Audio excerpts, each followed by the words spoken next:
Assalamu alaikum everyone, welcome you back you all to the Life Science Academy, and this will be our fourth lecture of genetics for CSIR and other related exams. So in this lecture we are going to discuss important topics related to the genetics, that is the law of independent assortment.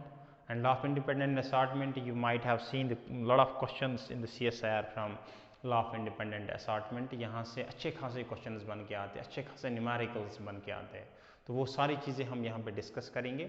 अब मैंने क्या decide किया है, I will divide this lecture into two parts, I mean we can say in to lectures, क्योंकि ये बड़ा lecture होगा तो इसमें हमें न्यूमेरिकल्स भी कवर करने हैं और इसका जो थ्योरेटिकल पार्ट है वो भी कवर करना है। तो हम पहले लेक्चर में हम इसका थ्योरेटिकल पार्ट डिस्कस करते हैं और सेकंड लेक्चर जो हम बनाएंगे इसका, उसमें हम इन डिटेल जितने भी न्यूमेरिकल्स आए हैं और किस तरह का न्यूमेरिकल्स आता है CSIR में वो डिस्कस करेंगे। वो सारी न्यूमेरिकल्स हम यहाँ से उठा के वो चीज़ें हम यहाँ पे डिस्कस करेंगे, ठीक है। तो पहले इसका थ्योरेटिकल पार्ट देखते हैं और देखते हैं क्या स्टोरी है इंडिपेंडेंट असॉर्टमेंट के पीछे।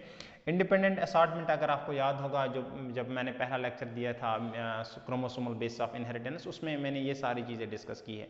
आप लोग शायद ये सोच रहे होंगे कि सर बार बार ये बोलते हैं कि पहला लेक्चर। मैंने आपको पहले भी कहा है कि जो वो लेक्चर है दैट इज़ वेरी इंपॉर्टेंट। वो लेक्चर अगर आपको समझ आ रहा है तब जाके आप ये चीज़ें समझ सकते हो, अदरवाइज अगर आपको क्रोमोसोमल बेसिस समझ नहीं आ रही है, you won't be able to understand the law of segregation, law of independent assortment.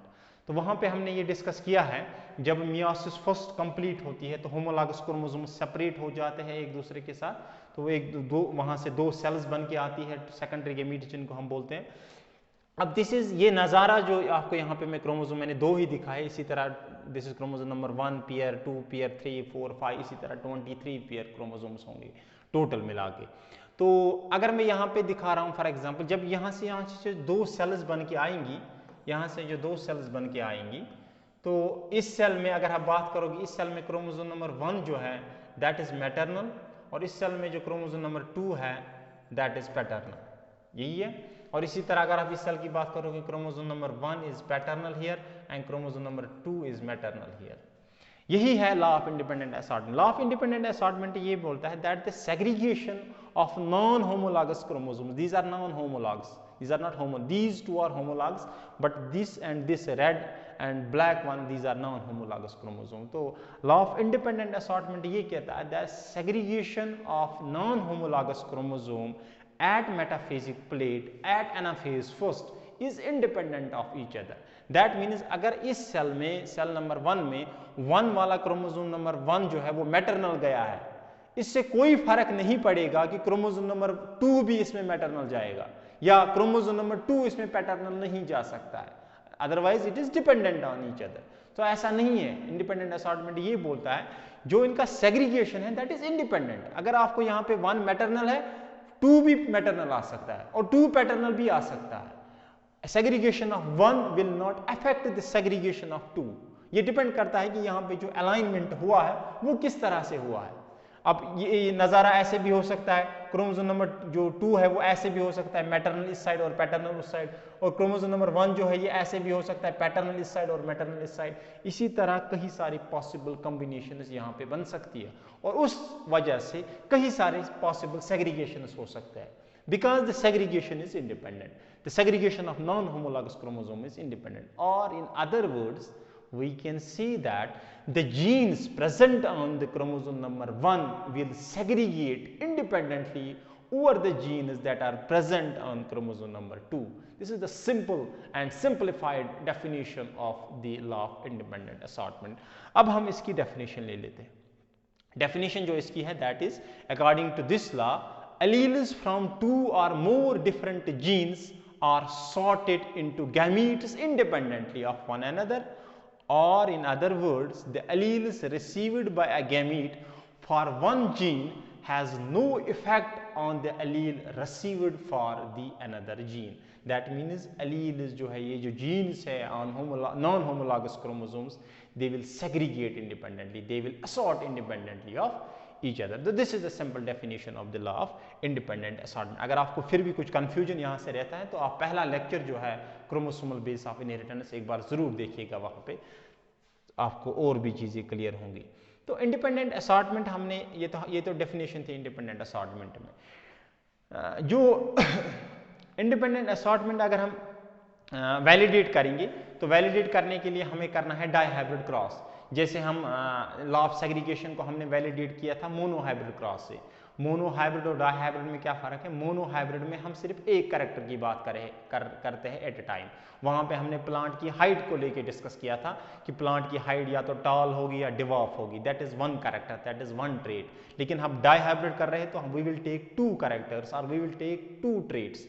जो मेंडल साहब ने जो ट्रेट लिए थे उन्होंने लिया था ट्रेट डाई हाइब्रिड क्रॉस के लिए, तो उन्होंने लिया था जो डाई हाइब्रिड किया था मेंडल साहब ने, उन्होंने लिया थी seed shape and seed colour. Seed की शेप अगर डोमिनेंट होगी तो राउंड होगी, और अगर रिसेसिव होगी then it will be wrinkled. Round को हम डिनोट करेंगे कैपिटल आर से और रिंकल्ड को हम डिनोट करेंगे स्मॉल आर से। सीड का कलर, क्योंकि दो ट्रेट्स हमें लेने हैं, हमने सीड शेप और सीड कलर। कलर या तो येलो होगा तो इसको कैपिटल वाई से डिनोट करेंगे, और या तो ये ग्रीन होगा, green will be recessive and it will be denoted by small y. तो ये दो ट्रेट्स हम यहाँ पे डिस्कस करेंगे। मोनो हाइब्रिड का वहाँ पे हमने ली थी प्लांट की हाइट, जिसको हमने कैपिटल टी से डिनोट किया था। ये सारी चीज़ें छोड़ो, आप अब डिस्कस ये वैलिडेट करने से पहले मैं आपको एक आइडिया थोड़ा देना चाहता हूँ। प्रोडक्ट रूल प्रोबेबिलिटी में शायद आपने पढ़ा होगा, और इंशाल्लाह हम नेक्स्ट लेक्चर में मैं दोनों product rule and sum rule of probability, these are the two important rules of probability, and they are very much required here in the genetics. You need to understand them fully so that you will make the numericals कैसे आते हैं वो आप कर सकते हो। Unless and until you don't have the concept of product law, you don't have the concept of sum law, आप यहाँ से क्वेश्चन नहीं कर सकते हो। तो वो मैं इंशाल्लाह नेक्स्ट लेक्चर में बताऊंगा क्या होता है product rule and sum rule. तो थोड़ा सा आइडिया मैं ये दूंगा। प्रोडक्ट रूल जो है, प्रोडक्ट रूल ऑफ प्रोबेबिलिटी, वो ये बोलता है that if you have two independent events, if you have two independent event क्या होता है? इंडिपेंडेंट बाय डेफिनेशन मीन्स कि independent, the event is independent on the other event, event is independent on the other event. For example, my presence here in the class, it is independent on the presence or absence of the other teacher in the class. Is it clear? मेरी यहाँ पे presence होने का, मेरी यहाँ पे present होने की जो प्रोबेबिलिटी है दैट इज 1/2। 1/2 इसलिए क्योंकि दो ही पॉसिबिलिटी, चाहे तो मैं प्रेजेंट रहूंगा क्लास में, चाहे मैं एब्सेंट रहूंगा क्लास में। अब मेरे प्रेजेंट होने की प्रोबेबिलिटी है 1/2 और मेरे एब्सेंट होने की प्रोबेबिलिटी है 1/2। इसी तरह फॉर एग्जांपल जो सेल बायोलॉजी का सर है, सेल बायोलॉजी की जो टीचर है, उनके प्रेजेंट होने की प्रोबेबिलिटी है 1/2 और उनके एब्सेंट होने की प्रोबेबिलिटी है 1/2। अगर आपको मैं ये बताऊं, आप मुझे बोलो एक क्लास में जेनेटिक्स सर भी प्रेजेंट हो और सेल बायोलॉजी का सर भी प्रेजेंट हो, इसकी क्या प्रोबेबिलिटी? तो प्रेडिक्ट रूल ये बोलता है इसकी प्रोबेबिलिटी जो है, now it is simultaneous occurrence. मैं आपको पूछ रहा हूं what is the simultaneous occurrence of genetics sir and cell biology sir in the same class.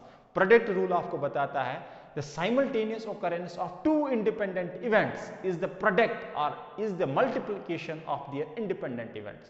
So मेरी probability है 1/2, it will be independent of so simultaneous occurrence, हम दोनों साथ में प्रेजेंट हो, इसकी क्या प्रोबेबिलिटी? हम दोनों की इंडिविजुअल प्रोबेबिलिटी का प्रोडक्ट मतलब multiply. So 1/2 into 1/2 it will be 1/4। 1/4 हमारे साथ आने की प्रोबेबिलिटी है। Is it clear? इसको बोलते हैं independent event. In detail product rule जो है उसके लिए मैं एक सेपरेट वीडियो बना रहा हूं, तो वो इन डिटेल हम वहां पे डिस्कस करेंगे। यहाँ पे इतना काफ़ी है आप लोगों के लिए, इतना अगर इतना भी आप समझ लेते हो इतना भी बहुत है। तो अब देखो हमें क्या करना है, प्रोडक्ट रूल से हमें क्या करना है। आपने देखा होगा जब हम मोनो हाइब्रिड क्रॉस करते थे, मोनो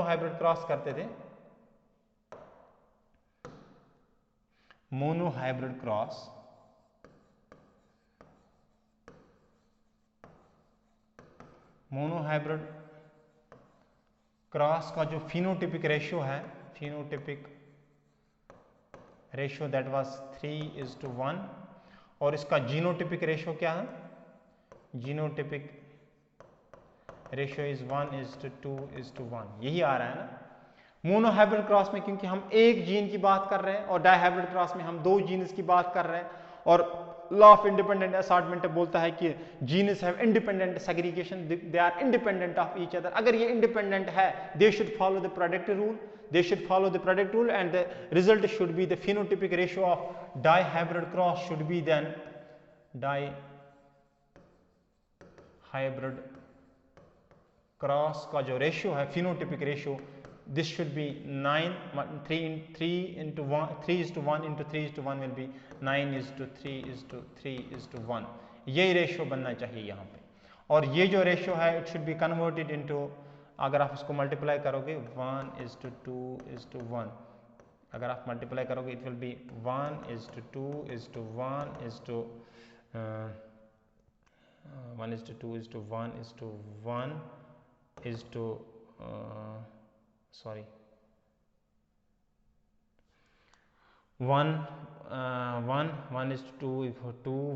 हो गया 1, अब 2:1 विल बी 2:2 हो गया 4, 2:2 1 हो गया 2, 2:1 ये रेशियो हमें बनना चाहिए, क्योंकि हम बोलते हैं कि इंडिपेंडेंट जो जीन्स है, क्योंकि डाइहाइब्रिड हम यहाँ पे दो जीन्स ले रहे हैं, तो they should assort, they should segregate independently, और अगर ये इंडिपेंडेंटली असॉर्ट हो रहे दे should follow the product rule, और अगर ये प्रोडक्ट रूल फॉलो करेंगे हमें फिनोटिपिक रेशियो डाइहाइब्रिड का ये बनना चाहिए और हमें जीनोटिपिक रेशियो डाइहाइब्रिड का ये बनना चाहिए। यही मतलब यही हमने सीखा है मोनोहाइब्रिड क्रॉस से। जब हमने मोनोहाइब्रिड क्रॉस हम देखते हम डाइहाइब्रिड क्रॉस कर लेते हैं एक बार, और करने के बाद हम देखेंगे अगर हमें ये रेशियोज मिल रहे हैं, जीनोटिपिक रेशियो ये आ रहा है और फिनोटिपिक रेशियो ये आ रहा है, तो हम कह सकते हैं the genes are assorted, they are segregated independently. और अगर ये रेशियोज हमें यहाँ पे नहीं मिल रहे हैं तो हम ये कंक्लूड कर सकते हैं कि जीन्स का सेग्रीगेशन जो है वो इंडिपेंडेंट नहीं है, they are dependent on something और they are independent on each other. Okay, तो डाइहाइब्रिड क्रॉस हम स्टार्ट कर लेते हैं। मैंने आपको बताया यहाँ पे जो हम डाइहाइब्रिड क्रॉस करेंगे हम दो कैरेक्टर लेंगे, सीड की शेप लेंगे और सीड का कलर लेंगे। सीड की शेप की दो फॉर्म्स होंगी, इसकी जो डोमिनेंट फॉर्म है दैट इज राउंड और इसकी जो रिसेसिव फॉर्म है दैट इज रिंकल्ड। सीड का जो कलर है उसकी डोमिनेंट फॉर्म है येलो और सीड कलर की जो रिसेसिव फॉर्म है दैट इज ग्रीन। और हम रिसेसिव कैरेक्टर उसको हम स्मॉल लेटर से डिनोट करते हैं और डोमिनेंट कैरेक्टर उसको हम कैपिटल लेटर से डिनोट करते हैं। अब जो पेरेंटल क्रॉस होगा P1, parental cross, parents should always be pure and they should be contrast. Pure होना चाहिए, दैट मीन्स हम एक साइड से लेंगे पूरे डोमिनेंट और एक साइड से लेंगे पूरे recessive, so that they will be pure and contrast each other. So हम लेंगे राउंड, क्योंकि ये इंडिविजुअल है, ये प्लांट है, so it will B diploid. Round की दो R और कैपिटल Y और कैपिटल Y, इसका हम क्रॉस करेंगे pure and contrast. Small r, this is pure but contrast, and small y. So this is round yellow, round but yellow, both dominant traits present, and this is wrinkled and green. Clear? This is wrinkled and green. अब gametogenesis होगी और gametogenesis के बाद यहाँ से gametes बनेंगे। यहाँ से कितने तरह के गैमीट्स बनेंगे? यहाँ से एक ही तरह का गैमीट होगा जिसके पास होगा कैपिटल R और कैपिटल Y, और यहाँ से जो गैमीट होगा उसके पास होगा small r and small y। Gametes are haploid, आप देख रहे हो आप हर एक जीन का एक एक एलील आ रहा है बिकॉज गैमीट्स आर हैप्लॉइड, और यहाँ पे क्योंकि इंडिविजुअल था, प्लांट था, तो दिस इज डिप्लॉइड। इसी तरह इसी वजह से यहाँ पे हर एक जीन की दो दो कॉपीज प्रेजेंट थी। अब गैमीट्स बन गए, गैमीट्स के बाद यहाँ पे शादी करवाओ, शादी करने के बाद यहाँ पे बच्चे देखो आप। शादी जब होगी तो यहाँ पे बनेगा capital R with small r, capital Y with small y, ये बनेगा आपका F1। ये जो F1 होगा इट विल बी राउंड, इसका फिनोटाइप क्या होगा? Round and yellow, round and, ये इसका फिनोटाइप होगा। अब हमें F1 को सेल्फिंग करनी है और सेल्फिंग से हमें वो रेशियो मिलना चाहिए 9331 या 1:2:1:2:2 वो वगैरह जो जितना जो मैंने अभी दिखाया आपको, वो रेशियोज हमें मिलने चाहिए। अगर वो रेशियोज मिल रहे हैं तो हम वैलिडेट कर सकते हैं कि जो जीन्स है उनका इंडिपेंडेंट सेग्रीगेशन हो रहा है। ओके, अब देखो जब हम सेल्फिंग करेंगे, सेल्फिंग का क्या मतलब है, हमें F1 का F1 के साथ करना है। सेल्फिंग मतलब F1 इंटू F1, तो हमें करना है cross between R capital Y small y into R capital Y and small y, इसका क्रॉस हमें करना है। क्रॉस करना है और क्रॉस करने के बाद हम पहले जब क्रॉस करेंगे यहाँ से गैमीट्स बनेंगे, गैमीट्स का फ्यूजन करना है। फ्यूजन करने के बाद हमें पता चलेगा कि यहाँ से कितने तरह के फिनोटाइप्स बनेंगे। अब देखो यहाँ से कितने तरह के गैमीट्स बनेंगे और यहाँ से कितने तरह के गैमीट्स बनेंगे, यहाँ से कितने तरह के गैमीट्स बनेंगे, इसके लिए एक सिंपल सा एक मेथड मैं बताऊंगा आपको, उसको बोलते हैं fork line method. That's called as, just give heading fork line method. Fork line method ये बोलता है गैमीट्स, कितने तरह के गैमीट्स एक पर्टिकुलर जीनोटाइप से बन सकते हैं, that will be equals to 2 raised to power n, where n is number of hybrid gametes,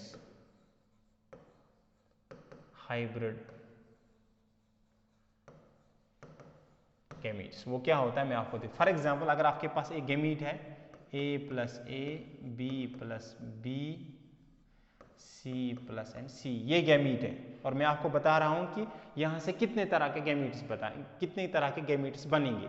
आप सिंपल फार्मूला में पुट करो 2 raised to power n equals to 2 raised to power n is number of hybrid, कितने hybrid है 1 2 और 3, तो 3 hybrid से 2 raised to power 3 will be equals to 8 तरह के गैमीट्स यहाँ पे बनेंगे।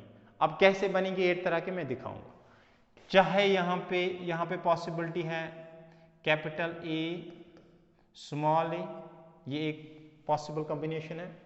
अब कैपिटल ए के साथ कैपिटल बी या स्मॉल बी आ सकता है।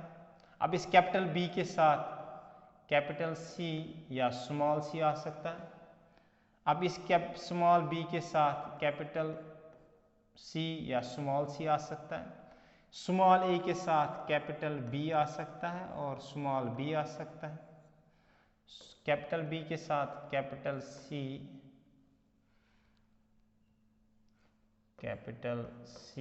स्मॉल सी और यहाँ से capital C and small C. अब ए गैमीट जो बनेगा वहां पे वो बनेगा capital A, capital B, capital C. It will be capital A, capital B and A plus B plus या सी प्लस, सॉरी। दूसरा गैमीट बनेगा A plus B plus C minus, A plus B plus and C. तीसरा gamete बनेगा A plus B minus C plus, A plus B minus and C plus. और चौथा gamete बनेगा A plus B minus C minus, A plus B minus and C minus. ये 4 gametes. इसी तरह यहां से भी 4 बनेंगे, A minus B plus C plus, A minus B plus C minus, A minus B minus C plus, A minus B minus C minus. 1 2 3 4 5 6 7 और 8 gametes ये बनेंगे।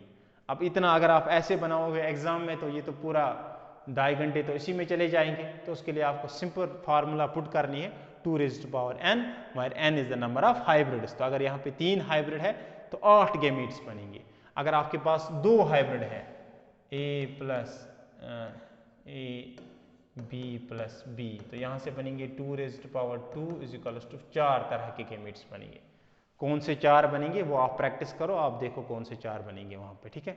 अब हम चलते हैं अपने, हमारा जो क्वेश्चन है यहां से कितने तरह के गैमीट्स बनेंगे।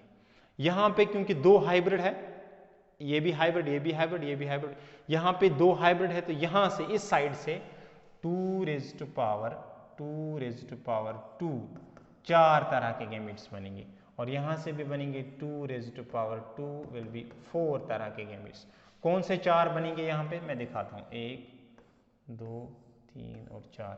यहाँ से बनेगा capital R with capital Y, A gamete, capital R with small y, क्योंकि इंडिपेंडेंट है, कोई किसी के साथ भी जा सकता है, स्मॉल r कैपिटल Y और small r small y। 4 gametes ये बनेंगे। और यहाँ से कौन से 4 बनेंगे, यहाँ से भी यही 4 बनेंगे, capital R capital Y, capital R small y, small r capital Y, small r small y। ये 4 तरह के गैमेट्स बनेंगे। गैमेट्स बनने के बाद हमें करवाना है फ्यूजन, और फ्यूजन करने के बाद हमें देखना है कि कितने तरह के फिनोटाइप्स वहाँ पे डेवलप हो सकते हैं। अब फ्यूजन करने के लिए आपको क्या करना है, हम एक टेबल बनाएंगे जिसका नाम है Punnett square.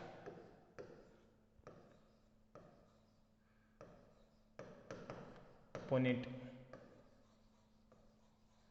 Square, Punnett square में आपको क्या करना है,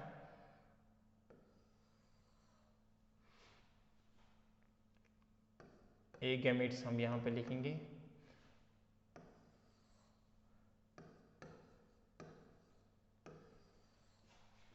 स्मॉल r कैपिटल Y और स्मॉल r स्मॉल y। और दूसरा गैमेट जो है हम यहाँ से लिखते हैं capital R capital Y, capital R small y, small r capital Y, small r small y।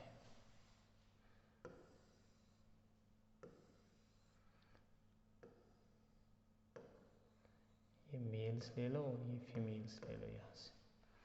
अब इनका फ्यूजन करवाओ, हमें देखना पुनेट स्क्वायर आपको बताएगा कौन कौन सा इंडिविजुअल यहाँ से बन सकता है, ठीक है।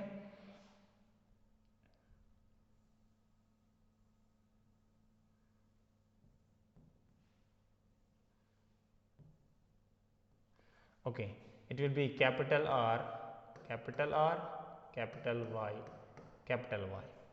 इसी तरह capital R capital R capital Y small y। अब इसके साथ capital R small r capital Y capital Y capital Y, R R Y and Y। Clear.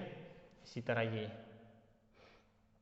Capital R, इसके साथ it will be capital R capital R Y capital Y small. इसी तरह ये और ये R R Y and Y, R R Y Y, R R Y and Y, R R Y Y,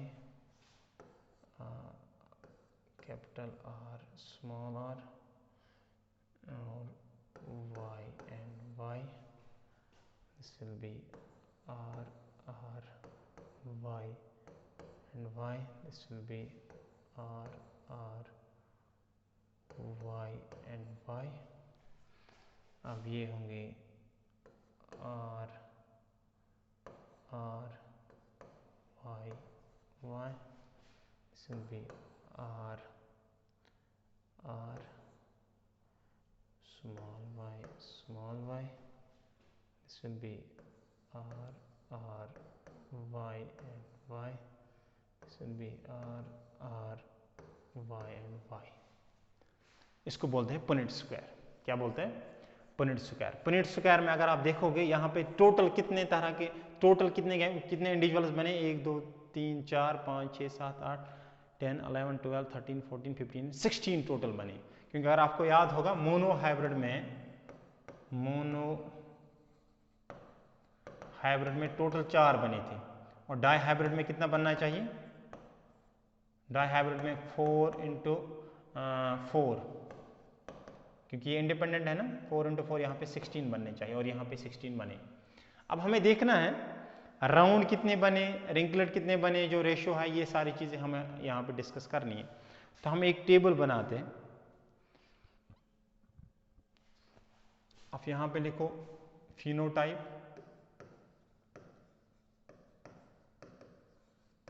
phenotype, phenotype या तो round होगा, round होगा, round yellow, एक फिनोटाइप तो ये है। दूसरा फिनोटाइप होगा राउंड बट ग्रीन।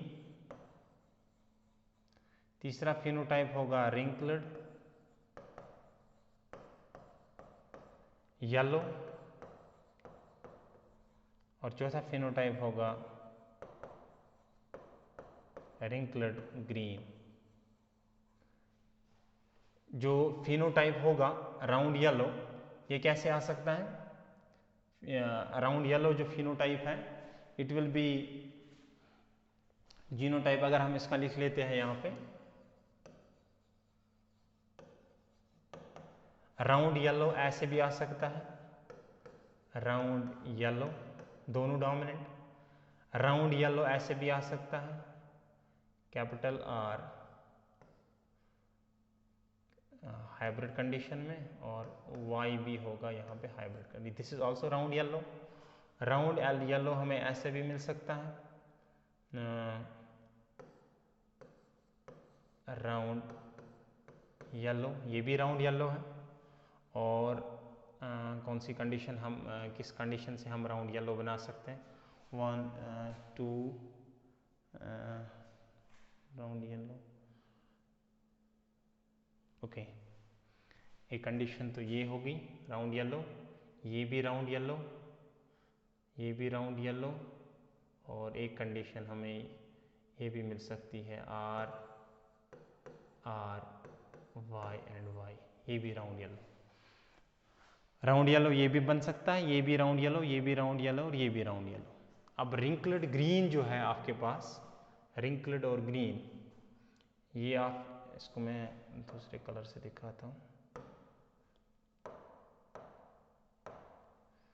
रिंकल्ड और ग्रीन जो होंगे, राउंड और green, this is round, green के लिए तो सिर्फ स्मॉल y, ये भी रिंकल्ड राउंड ग्रीन है। यहाँ से आप, ये भी राउंड ग्रीन है। These are the two possible genotypes for round green. अब हम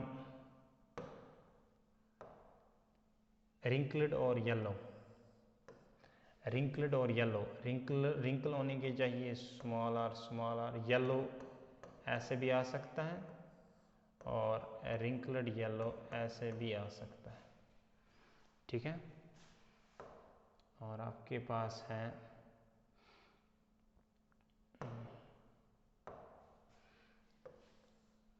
wrinkled and green, so it will be wrinkled and green, small r, small y। ये जीनोटाइप है। जीनोटाइप फ्रीक्वेंसी, ये जीनोटाइप कितने होंगे यहाँ पे लिखेंगे हम फ्रीक्वेंसी।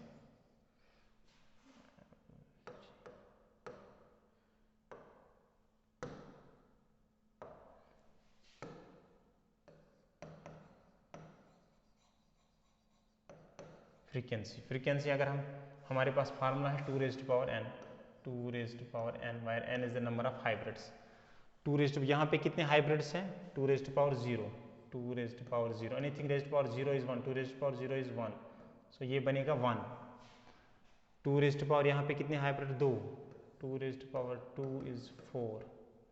यहाँ पे कितने हाइब्रिड्स हैं? 1, 2 raised to power 1 is 2। यहाँ पे कितने हाइब्रिड?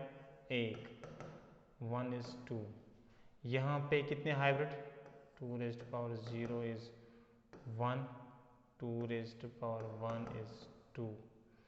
यहाँ पे भी यही 2 raised to power 0 is 1, 2 raised to power 1 is 2, और 2 raised to power 0 is 1।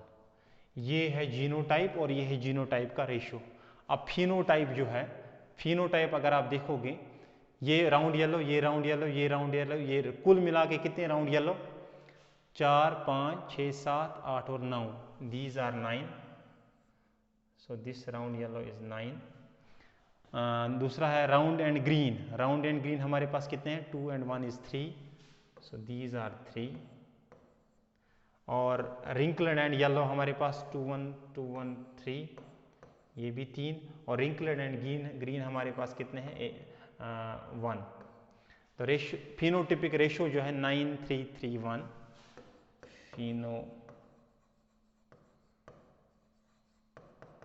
phenotypic ratio will be 9, 3, 3, 1.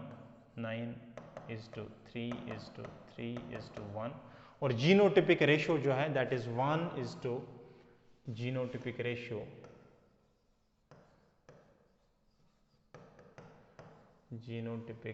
Ratio जो है दैट इज 1:, ये रेशियो 1:, आप 4 भी लिख सकते हो. 1:2:2:1:2:1, ये रेशियो है. और यही रेशियो हमें चाहिए था. वहाँ पे जो मॉडिफाई हमने किया था 1:2:1, उसको अगर आप मल्टीप्लाई करोगे तो वो ये बनेगा. और 3:1 को जब मल्टीप्लाई करोगे तो 9:3:1 बनेगा. तो इस चीज़ से जब हमने डाइहाइब्रिड क्रॉस किया और हमें ये मिला, इन रेशियोज़ को देखिए 9:3:1 रेशियो को, या 1:2:2:4 वगैरह ये जो रेशियो है, इस चीज़ को देखिए हम ये कंफर्म होता है द जीन्स, द 2 जीन्स जो हमने कंसिडर की है, सीड शेप और seed colour, they have independent segregation, they assort independently because they are following the product rule. अब हम एक और चीज़ कर सकते हैं, इसमें टेस्ट क्रॉस कर सकते हैं. जो हमें वहाँ पे टेस्ट क्रॉस हम जब करते थे मोनोहाइब्रिड क्रॉस में, test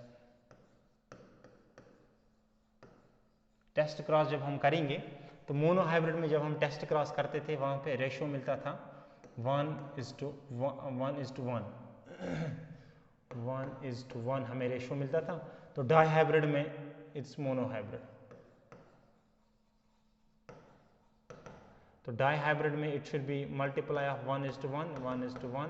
so it should be 1:1:1:1. ये रेशियो मिलना चाहिए टेस्ट क्रॉस का डाइहाइब्रिड में. कर लेते हैं.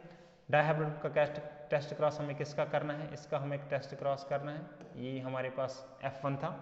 इसका जब टेस्ट क्रॉस करेंगे, टेस्ट क्रॉस करते हैं हम इसके साथ, रिसेसिव पैरेंट के साथ, R Y और Y के साथ. यहाँ से जो गैमीट बनेगा वो सिर्फ R और Y होगा. ये गैमीट बन के आएगा. और यहाँ से कितने तरह के गैमीट्स बनेंगे? 4. Capital R, capital Y, capital R, small y, small r, capital Y, small r, small y.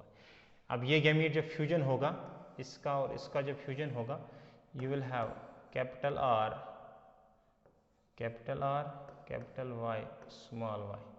इसका और इसका फ्यूजन होगा, you will have capital R, small r, small y, small y.